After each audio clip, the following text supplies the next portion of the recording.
Countess. If you can't trust a Swiss banker, what's the world come to? Bon. James বন্ডের movie the world is not এনাফে Bond বলেছিলেন, যদি আপনি একজন Swiss ব্যাংকারকেও বিশ্বাস করতে না পারেন তবে এই দুনিয়া কোথায় গিয়ে দাঁড়াবে। সিনেমার পর্দা হোক বা বাস্তব জীবন, 1990 সালে ওসামা বিন লাদেন থেকে শুরু করে বিশ্বের তাবৎ বিলিয়নিয়াররা সবার প্রথম পছন্দ সুইস ব্যাংক। কিন্তু কেন, কি এমন আছে এই ব্যাংকে যে সবাই এখানে টাকা লুকাতে চায়? সবচেয়ে বড় প্রশ্ন, আমি বা আপনি কি ভারতে বসে সুইস ব্যাংকে অ্যাকাউন্ট খুলতে পারি? আর আমাদের দেশে যে হাজার হাজার কোটি টাকা ব্ল্যাক মানি হিসাবে সেখানে পড়ে আছে, সেটা কি আদৌ ফেরত আসবে? নমস্কার বন্ধুরা, সত্যান্বেষীর আজকের এপিসোডে আমরা ভেদ করব সুইস ব্যাংকের দুর্ভেদ রহস্য। চলুন শুরু করা যাক। সুইস ব্যাংকের গভীরে যাওয়ার আগে আমাদের একটা ছোট্ট কনসেপ্ট বুঝতে হবে, সেটা হলো ব্ল্যাক মানি বা কালো টাকা। অনেকে ভাবেন কালো টাকা মানে শুধু ড্রাগস বা স্মাগলিংয়ের টাকা, কিন্তু না, ব্ল্যাক মানি হলো সেই টাকা যার কথা আপনি সরকারের কাছে গোপন করেছেন। এটা দুভাবে হতে পারে। 1 নম্বর, বেআইনি কাজ, যেমন জুয়া, চোরাচালান বা ঘুষ। 2 নম্বর, আইনি কাজ কিন্তু ট্যাক্স ফাঁকি। ধরুন একজন দোকানদার আপনাকে জিনিসপত্র বিক্রি করলেন কিন্তু কোনো পাকা বিল দিলেন না, তিনি পুরো ক্যাশ নিজের পকেটে রাখলেন, সরকার জানলই না যে তিনি কত আয় করলেন। ব্যাস, সেই বৈধ আয়ের টাকাটাই হয়ে গেল ব্ল্যাক মানি। আর এই টাকা লুকানোর জন্য প্রয়োজন এমন এক জায়গা যেখানে কেউ প্রশ্ন করবে না, আর এখানেই এন্ট্রি নেয় সুইস ব্যাংক।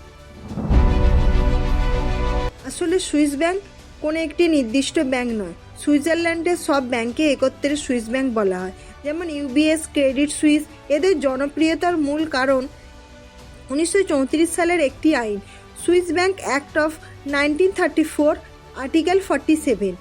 এই আইন অনুযায়ী ব্যাংকের কোনো কর্মী যদি গ্রাহকের তথ্য ফাঁস করে তবে তার জেল পর্যন্ত হতে পারে। এই চরম গোপনীয়তার কারণে হিটলারের মন্ত্রী থেকে শুরু করে মাফিয়া ডন সবাই এখানে টাকা রাখতে শুরু করে। আরেকটা বড় কারণ হলো সুইজারল্যান্ডের নিউট্রালিটি বা নিরপেক্ষতা। 1501 সালের পর থেকে সুইজারল্যান্ড কোনো যুদ্ধে জড়ায়নি। দুনিয়া জুড়ে যুদ্ধ বাঁধলেও সুইজারল্যান্ডের ব্যাংক সুরক্ষিত। তাই মানুষ মনে করে নিজের দেশের সরকার পড়ে গেলেও সুইস ব্যাংকে রাখা তাদের সোনা বা টাকা নিরাপদ থাকবে। এখন প্রশ্ন, আপনি কি অ্যাকাউন্ট খুলতে পারবেন? উত্তর হলো হ্যাঁ, পারবেন, তবে শর্ত আছে। 1 নম্বর, বয়স 18 বছর হতে হবে। 2 নম্বর, ভ্যালিড পাসপোর্ট থাকতে হবে। 3 নম্বর, টাকার উৎস বা সোর্স অফ ফান্ড দেখাতে হবে। 4 নম্বর, পকেটে টাকা থাকতে হবে প্রচুর। সাধারণ অ্যাকাউন্টের জন্যে প্রায় 1 মিলিয়ন সুইস ফ্রাঙ্ক, যা ভারতীয় মুদ্রায় প্রায় 10 কোটি টাকার সমান, ডিপোজিট করতে হতে পারে। কিন্তু সুইস ব্যাংকের কথা বললেই আমাদের মাথায় আসে নাম্বারের অ্যাকাউন্টের কথা, কিন্তু সিনেমাতে যা দেখেন বাস্তবটা তার চেয়েও বেশি ইন্টারেস্টিং। চলুন এই নম্বরের আসল রহস্য ভেদ করা যাক।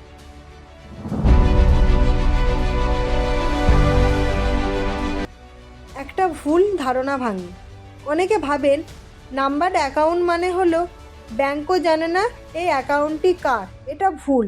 ব্যাংকের খুব উচ্চপদস্থ 2-1 কর্মকর্তা জানেন যে ওই নম্বরের পেছনে আসল মানুষটি কে, কিন্তু ব্যাংকের সাধারণ কর্মী, ক্যাশিয়ার বা আইটি স্টাফ কেউ আপনার নাম জানবে না।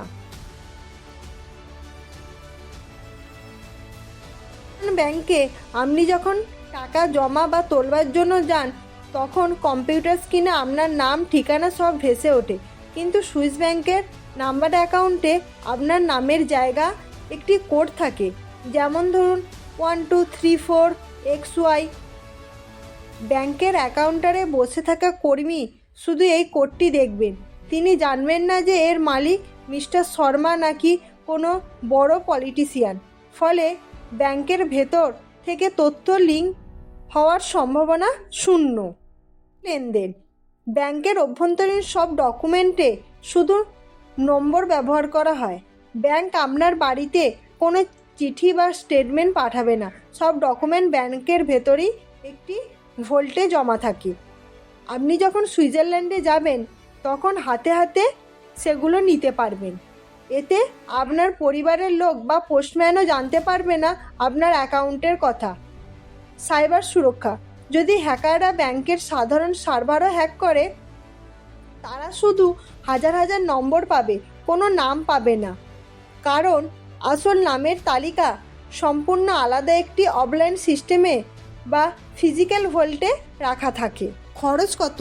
এত হাই সিকিউরিটি কি ফ্রিতে পাওয়া যায়? একদম না। সাধারণ সুইস অ্যাকাউন্ট মেনটেন করতে যেখানে খুব সামান্য খরচ হয়, সেখানে একটি নাম্বারের অ্যাকাউন্ট মেনটেন করতে বছরে খরচ হতে পারে $300 থেকে শুরু করে 2000 সুইস ফ্রাঙ্ক পর্যন্ত। ভারতীয় মুদ্রায় যা প্রায় 25,000 থেকে 2 লক্ষ টাকার সমান, শুধুমাত্র বাৎসরিক চার্জ। এর বাইরে প্রতিবার লেনদেন বা ট্রান্সফার করার জন্য আলাদা ফি তো আছেই। আর মিনিমাম ব্যালেন্স, সাধারণত $1 মিলিয়ন বা তার বেশি ডিপোজিট ছাড়া ব্যাংকে অ্যাকাউন্ট খোলার অনুমতি দেয় না। তবে একটা বড় সমস্যা আছে, বর্তমানে আন্তর্জাতিক মানি লন্ডারিং আইনের কারণে আপনি যদি এই নাম্বার অ্যাকাউন্ট থেকে সুইজারল্যান্ডের বাইরের কোনো দেশে যেমন ভারতে টাকা পাঠান, তবে সেই ট্রান্সফারে আপনার নাম উল্লেখ করতেই হবে। আন্তর্জাতিক সুইফট সিস্টেম বেনামি লেনদেন অ্যালাউ করে না, তাই যতক্ষণ টাকা সুইজারল্যান্ডের ভেতরে আছে ততক্ষণ আপনি মিস্টার ইন্ডিয়া, কিন্তু টাকা বাইরে বের করলেই আপনার পরিচয় প্রকাশ পাবে। এবার আসি সবচেয়ে গুরুত্বপূর্ণ প্রশ্নে, ভারতের যে সমস্ত টাকা সুইস ব্যাংকে আছে সেই টাকা কি ফেরত আসছে? 2014 সালের পর থেকে ভারত সরকার এবং আন্তর্জাতিক সংস্থা OECD চাপে সুইজারল্যান্ড তাদের গোপনীয়তার দেয়াল ভাঙতে বাধ্য হয়েছে। 2018 সালে ভারত সুইজারল্যান্ডের মধ্যে automatic change of information AEOI চুক্তি চালু হয়।